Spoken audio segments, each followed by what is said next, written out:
What's going on, ladies and gentlemen? My name is Oliver Pagel, your Clarksville real estate agent. And I just want to thank you guys again for tuning into my videos. For all those new people out there, let me go ahead and introduce myself. My name is Oliver Pagel. I'm a Clarksville real estate agent here in Clarksville, Tennessee. I work in the Middle Tennessee area as well. I was in the military for 3 years here, stationed at Fort Campbell, Kentucky. Got out and decided to pursue something else. And real estate is the thing that I decided to pursue. So I've lived here for a total of 4 years, and I bought my house with the VA loan, which is kind of like what people specialize around here. So I know the process pretty well, in and out. So that's just a little bit about me, and let's get into the video. So this is for people that might not be in the military, or maybe are investors from somewhere else, across the country and whatnot.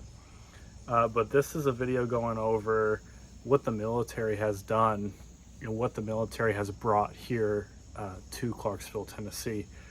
I know a lot of people directly associate Clarksville, Tennessee with the military because Fort Campbell is here. Fort Campbell is on the border of Kentucky and Tennessee. The Tennessee side is Clarksville. So that in itself gives Clarksville, Tennessee a couple of brownie points, really. It's mostly about the people.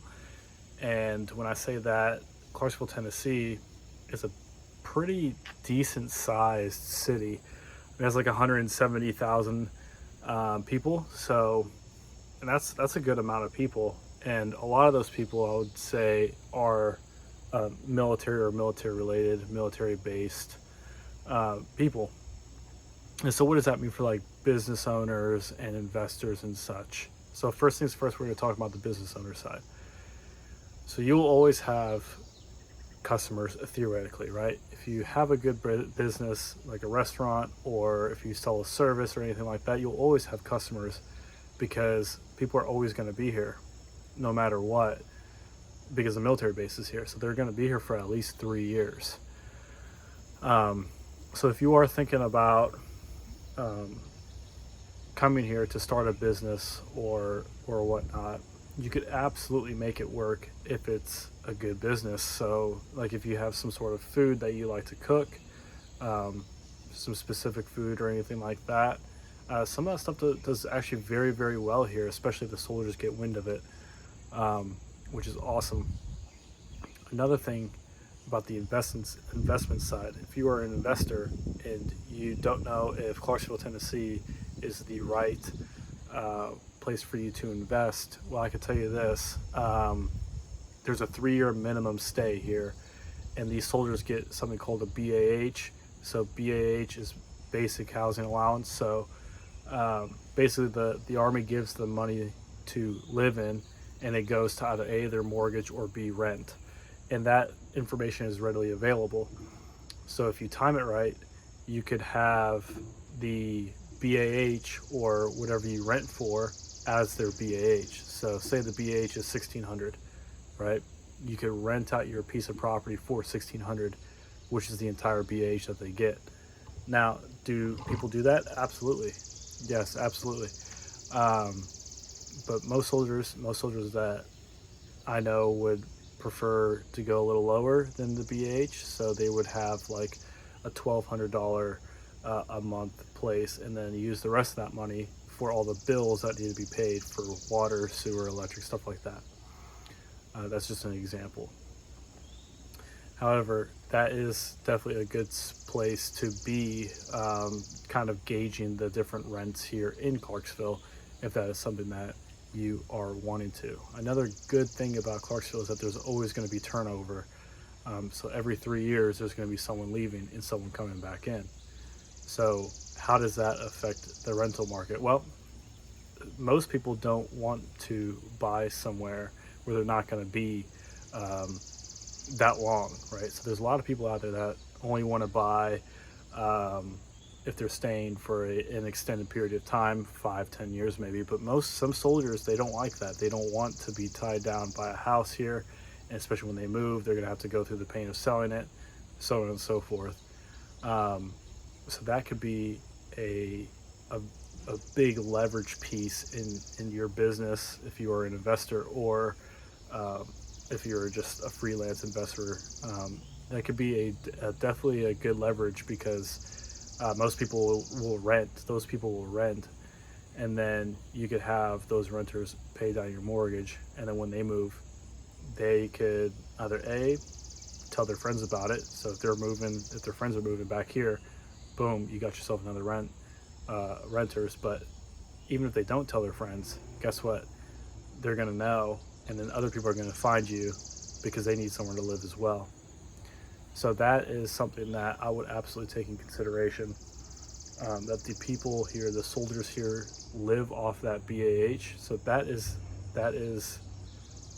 something that could be a safety net for you, because that is like their number one thing. That's how they live, is off their BAH.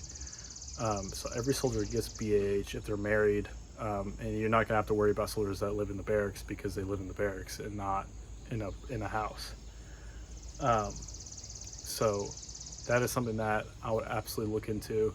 If you are nervous about renting to soldiers, you could absolutely screen those soldiers as well.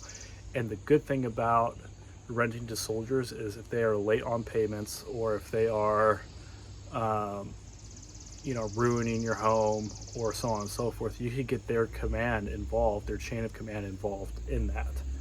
And what does that mean? What does that kind of look like? Well, they could suffer from punishment at their work, at their job, because they are not paying their bills, or because they are trashing your home, or so on and so forth. So they could absolutely be held accountable from their work if they're not treating your property well, or if they are not paying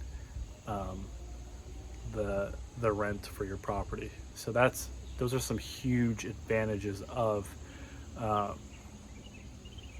kind of renting to soldiers. So we talked about why renting to soldiers is good. If you are an investor, anywhere outside of a military base is a good place to be. Why? Because there's always going to be turnover. There's always going to be someone looking for a piece of property, and they're here on a 3-year minimum. How awesome is that? So if you find one person and they like living there, guess what? They're going to be living there for 3 years until they get PCS somewhere else, which is great for you, because that's 3 years of rent that you're going to get, and you don't have to worry about it. And then if they do end up ruining your home, or they don't pay rent, you could get their command involved, and they could absolutely get in trouble, and UCMJ action will happen on them as well. So that is something that is good for the landlords out there, the investors that are out there. And then the business owners, of course, there are always going to be people out there looking for specific needs. So if you sell a service, they'll always be looking for better places to go, better places to eat, better places to get their stuff sewn on. If that is something that you want, like a TA50 store or something like that, there's hundreds of those, but you could stick out by just lowering your prices, or so on and so forth, right? It doesn't take me to tell you that, but there's definitely different ways to stick out, and different ways to become profitable. So that is something that I wanted to say out there to you guys, that if you are looking to start a business or anything like that, anywhere is going to be good outside of a military base, because there's always going to be people there. And if you are an investor, to invest outside of a military base as well, because there's always going to be people that need a place to live. And if something happens, you can get their chain of command involved, and that could be the end of that. So I really hope you guys enjoyed this video. I really like actually making these videos. These videos are great to make. But if you guys want to buy or sell a home here in Clarksville, Tennessee, go ahead and give me a call down below. I have a free home estimate tool down there as well. So all you have to do really is click down below. It's alloverpagel.com, and you get to type in your address and whatnot, whatever, and it'll spit out a a free home estimate for you. Now, that home estimate tool does not take in consideration the upgrades that you've done and some other things like that, but mainly the upgrades. Like if you upgrade your kitchen or something like that, obviously it's not going to know that. So that tool is just a rough estimate of what your home would be worth. But if you are willing, or if you are wanting to sell or buy, give me a call, shoot me a text. I'll reach out to you and we can see what we could do. So I just want to say thank you guys so much for tuning in, and I'll see you guys in the next video.